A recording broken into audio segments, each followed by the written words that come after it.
Bismillahirrahmanirrahim. Assalamualaikum warahmatullahi wabarakatuh. Perkenalkan, saya M. Thorik Abrar, NIM 22651008. Saya adalah mahasiswa Prodi IAT semester 4 dan pada hari ini saya akan menjelaskan terkait Sunan Ad-Darimi, sebuah kitab hadis yang dikarang oleh Imam Ad-Darimi sebagai bentuk tugas akhir dari mata kuliah ilmu hadis di Roya.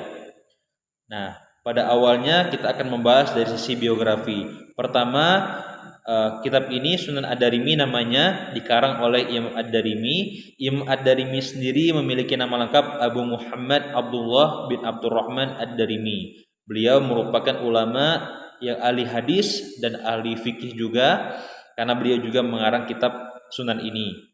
Nah, beliau lahir di kota Samarkand, tepatnya kalau sekarang itu di negara Uzbekistan, pada tahun 181 Hijriah bertepatan dengan 797 Masehi. Kemudian juga wafatnya itu pada tahun 255 Hijriah atau bertepatan dengan 869 Masehi di kota Muscat di negara Oman. Nah, beliau ini wafat pada usia 74 tahun dan wafatnya itu bertepatan di hari Jumat dan sekaligus di hari Arafah. Nah, beliau ini ya sedari kecil dari sisi biografinya merupakan seorang yang sudah kelihatan dari rajin dan cerdasnya beliau ini. Beliau awalnya belajar itu di kota kelahirannya sendiri, di kota Samarkand di Uzbekistan itu, dan sudah mulai belajar terkait ilmu musannif atau ilmu penyusunan kitab hadis yang berdasarkan dengan bab fikih. Nah, Imam Ad-Darimi ini sudah tidak mengenal yang namanya mau belajar ilmu dengan siapa, dalam artian tidak peduli tua ataupun muda orang yang mengajarinya, asalkan orang itu berilmu. Nah, setelah di kota Samarkand ini, barulah Imam Ad-Darimi ini melakukan pelawatan intelektualnya. Barulah Imam Ad-Darimi pergi ke kota Irak, ke negeri 1001 malam ini, yang mana di Irak pun bukan hanya satu kota, ada kota Kufah, Basrah dan Wasit yang turut dikunjungi oleh Imam Ad-Darimi untuk belajar keilmuan ulama yang ada di sana. Setelah di Irak, Imam Ad-Darimi juga berkunjung dan belajar di Syams, tepatnya kalau sekarang itu kota terkenal itu kota Damaskus, dan beliau juga belajar di kota Hims ataupun yang ada di Suriah itu. Nah, beliau setelah ke Damaskus barulah beliau melakukan pelawatan intelektualnya ke Haramain, ke kedua kota suci penting umat muslim, yaitu Mekah dan Madinah.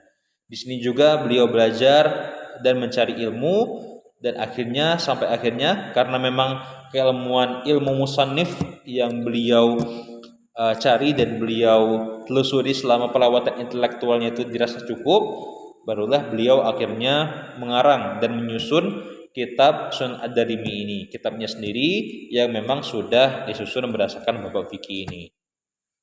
Nah, ulama-ulama yang menjadi guru, yang menjadi orang-orang yang diambil ilmunya, yang dituntut ilmunya oleh Ad-Darimi ini, contohnya seperti Yazid bin Harun, ada juga Ya'la bin Ubaid, ada juga Ja'far bin Aum, ada juga Bashar bin Umar dan lain macam sebagainya.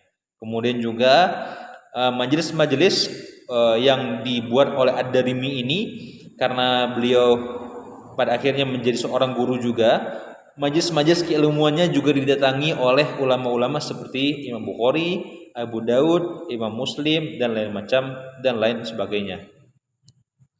Nah, Imam Ad-Darimi ini ya juga mengarang kitab-kitab lain seperti kitab Tafsir dan kitab Al-Jami'. Namun menurut beberapa literatur yang saya baca, secara khusus kitab-kitab selain Sunan Ad-Darimi ini ternyata belum ditemukan sampai sekarang. Nah, pujian-pujian ulama seperti contohnya yaitu Abdurrahman bin Hatim mengatakan bahwa ketika Imam Ad-Darimi ini pergi dan sampai ke kota Baghdad, kemudian juga di Khurasan, ya Baghdad ini merupakan kota yang ada di negara Irak sekarang. Nah, Abdurrahman bin Hatim ini ayahnya itu berkata, "Wahai penduduk Khurasan, sesungguhnya sedang ada Imam Ad-Darimi di sini. Dan tentu jangan sampai kalian menyia-nyiakan kedatangan Imam Ad-Darimi ini di negara di Khurasan ini. Nah, maka dari itu pujian ulama itu akhirnya banyak juga yang memuji Imam Ad-Darimi ini. Namun di balik itu tentu ada juga sisi lain, karena ini memang bukanlah kitab Al-Jami' As-Shahih, ini adalah kitab musnad. Tentu di dalam kitab ini juga menghimpun hadis-hadis yang berbentuk mursal, berbentuk mauquf dan berbentuk maqtu'. Nah, kitab hadis ini terdiri dari 2 juz dan 23 kitab, berisikan 355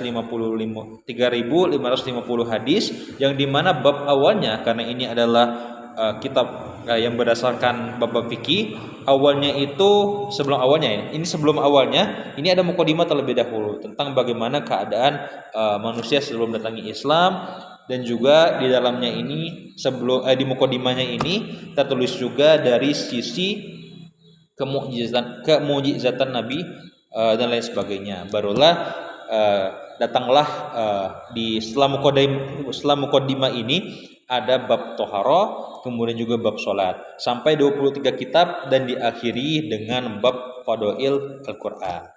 Nah, Syekh Ad-Darimi ini merupakan seseorang yang tentu ahli di bidang hadis dan fikih, kemudian juga seorang imam ulama yang bermazhab Syafi'i yang didenominasi oleh Sunni, ya, merupakan ulama Sunni, dan kitabnya juga termasuk ke dalam list atau daftar dari kitab-kitab hadis yang ada pada Kutubut Tis'ah.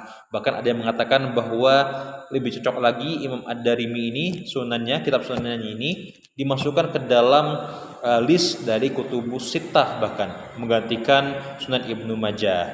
Nah, setelah itu tentu ini merupakan salah satu imam yang memiliki pengaruh besar dalam sejarah hadis, dan hadis pun yang merupakan salah satu 2 tombak utama yang merupakan rujukan pedoman utama umat muslim.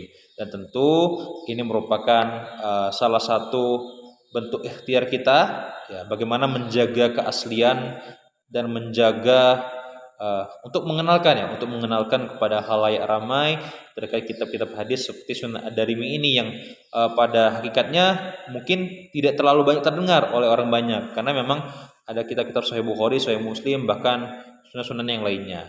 Tentu kebanyakan ketika sudah kita mengetahui, mari kita lestarikan dan mari kita teliti dan kajian lebih dalam lagi terkait dengan kitab Sunan Ad-Darimi ini yang dikarang oleh Imam Ad-Darimi ini.